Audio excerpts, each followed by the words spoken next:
Good afternoon, everybody. So I'm here with a double head. Actually, as anticipated, I'm director of an institute at WTH Aachen. My institute is also part of the Aeon Energy Research Center in my university, but also here as technical manager of FINESC, so one of the FI-PPP Phase 2 project. And we heard a lot already this morning about the energy transformation, what's going on, and we heard a lot about ICT. So what is fascinating in the energy arena right now is that we are going through the biggest revolution we ever had, while the ICT is going through the third revolution. So it's a quite fascinating time, and I'm trying to summarize the implication and the opportunities that may arise from these changes. And let me start with a visualization of this concept of revolution, referring to the electrical grid. So this is my way to summarize in a very sketchy way what the grid used to be. So the traditional way to use the electrical energy grid was to have a top level that you see on the top as a match system, and then you have distribution. The top part was the one for generation, where we have the in-feed of power, and then we use a mesh to have redundancy and optimize power flow, and then we distribute to the loads, which are just passive and connected to the bottom. This has been a paradigm for the energy sector for, I would say, 100 years at least. Now, what we are actually doing now, and we heard why, mostly push to insert more renewables, and then going towards the concept of what is called embedded generation, is exactly to take this system and flip it this way. And where we're flipping it, we add a completely new concept, which is what, if you want to use a buzzword, the prosumer. So the fact that the key element of the system of the future is not going to be anymore, or at least this is a long-term view, it's kind of like the picture of the future is not tomorrow, but that's where we are going to. Not any more big power plants, but a lot of small units that have to be coordinated, and it can be active bidirectional in the very bottom of the line. So what is the consequences? So we turn a system that was designed to be bottom-up, top system, hierarchically structured, going down, delivering, to a bottom-up system. So the system that we build from the bottom, and we try to structure that way.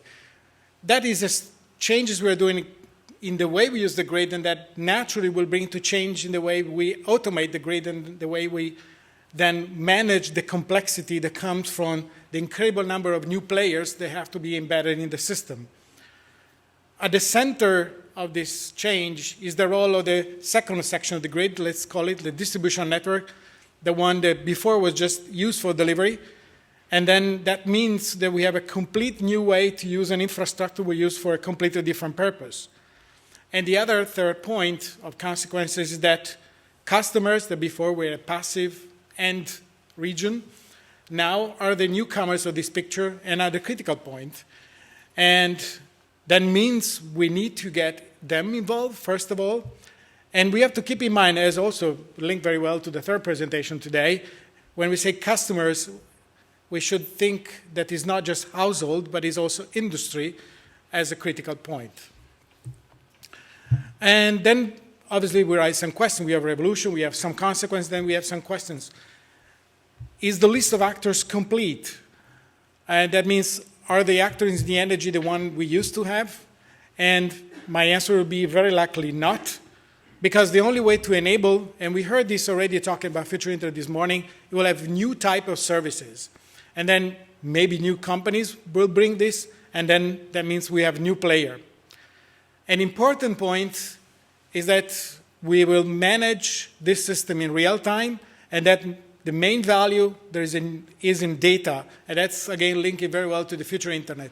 So the main value on running the system is data, data, and still data, because we have to acquire an incredible amount of information to be able to perform the coordination we need.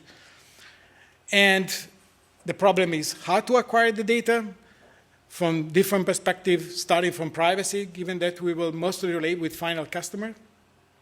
But then the question is, what is the value behind this data? And because we heard we have to move from a load-driven system to a generation-driven system, that's the paradigm of renewables, we're looking for flexibility. And some recent studies think, at least at the moment with the current structure, that the customer as a household can offer like 10% of flexibility out of their load profiles, while non-residential customers from industry can have a bigger share with about 20%. And this is the very important element that will allow the change. So we need the data to understand how to exploit the flexibility, and then we have to find a way to make this possible in the relation with the customers. And when we say data, a lot of data, I made a very little exercise of thinking, what are we talking about when I say data and many data? And then I took as reference Germany because I'm a German professor, and only looking at homes. So even if I say it is critical to involve homes and industrial setting, let's just, for sake of simplicity for the moment, it's good enough, look at customers and try to understand what that means.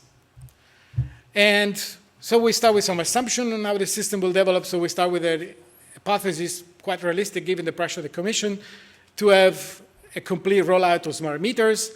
And let's start assuming just we do a one read every month for billing purpose, and we have a message that is very simple, 200 bytes, and we start generating some very few bits per year, so that smart meters per se for billing is not going to bring a big data revolution.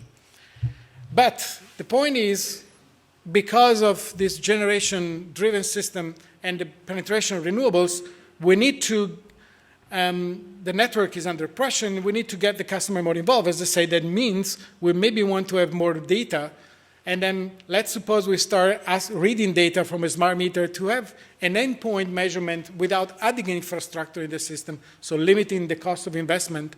And let's say we do it every 15 minutes, which assume we are not doing a very high dynamic system, which actually will be, so we are very still conservative.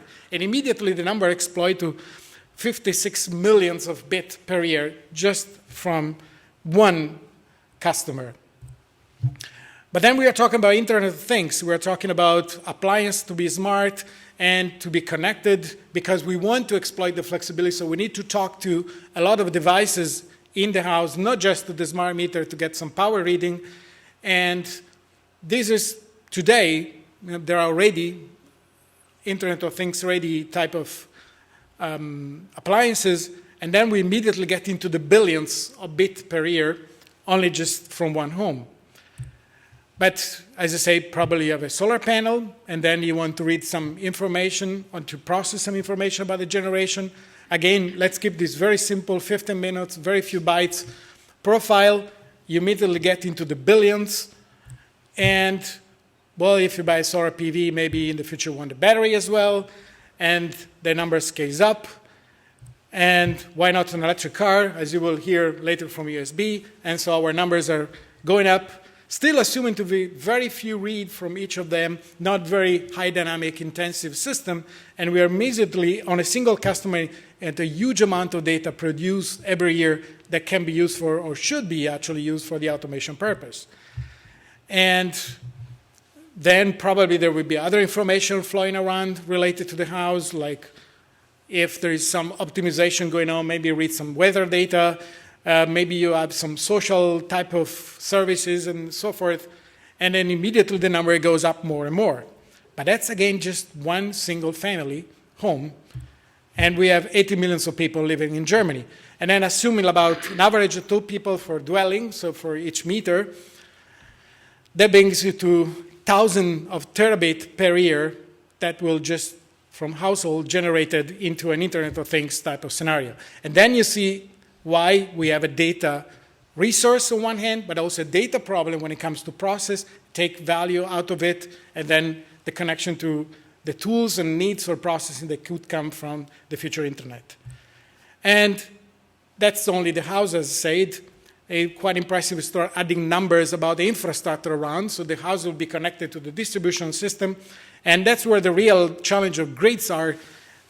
So far we have been looking at the automation of the mostly transmission system, so what is the high voltage, so only 80,000 kilometers of line, but if we want to operate the system bottom up, we have to focus on the big deal of the distribution network, which in Germany means some millions, 1.60 millions of kilometers of lines all around the country. And then again, each of them is connected to substation. We have 600,000 substations in Germany to manage the distribution grid. And then you see that the number already shocking coming from a household, if you add the infrastructure on top, you see why the energy has a big data question and why we need new solutions, new tools to make the automation possible in this scenario. So what do we learn from that? So now let's try to look at the impact. You see the role of the customer, first of all, because he owns the most of the data that we will use. We need to create, from a technical perspective, the condition of flexibility, because that's what we need to balance the system. And that we need new ideas, an environment, an ecosystem where new services will be developed and offered at customer premises, so that really we can build the network automation bottom-up instead of top-down. But that brings the economical challenge. This is technically what we need. Then comes the challenge of creating innovative business cases that will make a win-win case between the utility or whoever is going to come to offer the service and the customer. And then we need new marketplaces. All this revolution will not happen in the regulation we have today because the way market is structured is not involving these small elements which altogether build the new system. And then there is societal acceptance, which is the societal challenge, which is the acceptance of this picture. People are used to use energy not to be messing with that. You pay a bill, maybe automatically as I do from my bank account. I don't know anything about my utility. But what the utility learned from this, the retail company, so the one close to the customer, has the big chance to be in touch with this world, but it's going to be a new competitive market, and there will be new chances, new opportunities. One is the concept of aggregators. We will hear later about how that can be structured in the context of future internet. But there will also be companies coming from other domains that are looking more and more in the energy. And here I just put two typical examples. Google with their power dashboard, and recently also Facebook showing their data and how they use energy within their data center, showing the importance of the connection between energy and data center. So this is a threat, if you want, that utility will have to face in this changing scenario. What do we learn from the grid operator? For the grid operator at the distribution level, so the DSO, is a huge transformation. They are called to play a new role, and they are the one more involved by the possible changes and boundaries given by the regulations. And for them, the main open point is how to relate to the TSO. The relation between distribution and transmission is supposed to change. That's the first point of regulation. How we manage the in-feed of renewables, this has to be also in the future adapted by regulation. And then new services have to be integrated in the operation, like monitoring and control, which DSO typically had to do in a very minimal sense. And then there will be new stakeholders involved in the system for the reason I mentioned before. And then what is the role of ICT? Well, as I say, it's all about data. So it's definitely an ICT questions. And the more data you have, the more power you have to shape the picture. That's why the winner is the one that can create the condition to manage this large amount of data providing innovative services. Which services, that's the critical questions for the innovation. And the point is, an important role I see for the ICT is that in the picture I gave you, where you try to get all the information as much as it can from available sources, you try to minimize the impact on large investment to reinforce the infrastructure. There is this big debate going on in the energy sector, which we summarize bits versus copper. And I hope we will have more bits and less copper, which means that with intelligence, we'll limit the large investment so that from a society point of view, we'll limit the cost of the energy transformation. And there were a glimpse of example coming from our project to show how those changes, first of all, are real and why are also somehow surprising. So what I have here is reference to Work Package 1 of FINESC, the one managed by E.ON in collaboration with my university, in which E.ON is managing an optimization at home level of a new city quarter called Hilly in the city of Malmö, and looking both at electrical energy and heat. And they're providing solutions to optimize cost from the customer perspective, and optimize cost of operation of their infrastructure, and so forth. What I find very intriguing in this context, the platform is an Aeon platform. That's a complete new scenario. If you were asking me 3 years ago, will Aeon build a scenario to do automation? I would have said clearly not.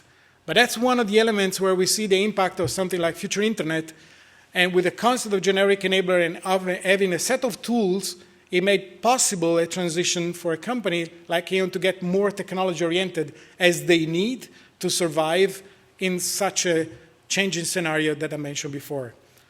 Similar, another example I like that we are learning experience we are doing in Project Finesse in the Work Package 2 is the city of Horsens. City is a big word, is a small town in Denmark, in transform, thanks to Future Internet technology, in a smart city. And what is impressive again here is the time it takes to do this. Again, having the infrastructure of Future Internet and the availability of generic enablers, the time to market is possible in the framework of a European project in the phase 2. And if you go to our stand, you can talk to the people involved and show you that our family already living in this smart new city quarter in Horsens, and we are basically at the end of the first year. So in less than 1 year of work, that transformation was able to happen in this small town. All that to show that this revolution is possible, is happening, and will bring some surprising results, and time is an interesting variable that plays a role. And it's not only in this context, this is going around in other projects. That's another project where my institute is involved that I'm coordinating. It's called Cooperate. The link here, we are providing, in that case, a cloud-based platform for city quarters. So that's very much in line with the philosophy of the Future Internet. And what is interesting about this concept of cloud platform is that, as I was saying before, for the customer energy is not that, let me say, sexy. But if you have data in the cloud and you process the data, you can come up with some more sexy services for the customers. And then you buy the involvement of the customers because they don't care much about the energy, but they will help you out. But they care about the other services. So you create, as was mentioned today, a concept of platform, a concept of ecosystem around where more services can be done, and then it's easier to get customer involvement. But interesting is this is going around all the industry. While we are trying to decarbonize electrical systems per se, the other sector, I find a good solution to decarbonize their own sector, make it electric. So they push the problem back to electrical engineering. That's an example of transportation. The mission of the European Commission is to push more railways to have more electric transportation, so we offset carbon. Good. More jobs for electrical engineers. That's good for me as a professor. But that means that the railway itself must become a smart system. And that's happening. It is happening right now. There is a very large European project where my institute is involved, providing competence in the automation, the energy sector, to make the overall railway a flexible load so that we find flexibility in this large infrastructure to help out the overall system, given that it's hard to collect all the flexibility we need for a generation-driven system. So the good news, this is a common thread where we find in different sectors, and the message is going through. And last but not least example, same line. As I mentioned, Facebook is looking at energy consumption, and actually data center are a very interesting example of flexibility because they have flexibility on the electrical side. They can offer flexibility in shifting thermal load because at the end, calculation means heat. They can recuperate the heat and sell it to the city, and then you have basically CO2 neutral action. But they can also shift calculation if you have a network of data center, so the data center can accommodate services to the smart city. So as you see, as every sector of the society is moving towards a concept of flexibility driven by ICT that helps at the end implementing the picture of the energy of the future. So coming to the conclusion, I try to give you a picture on why we talk about an energy revolution. I try also with a picture point of view to show you this top-down versus bottom-up change it's a dramatic change from the role every player has to play, and then quite reasonable to expect a new player will come in. I try to stress a lot the role of data, how they are vital to enable this revolution. And they will enable new services, because what we want in a summary, and that's for me is the main message, is the best we can do is to extract what we can from the available infrastructure, minimizing the large investment. So that from a society, what we in Germany call the Energiewende has an acceptable cost, and we can decarbonize the system. Ideas are on the way for new services then. Thank you for your attention.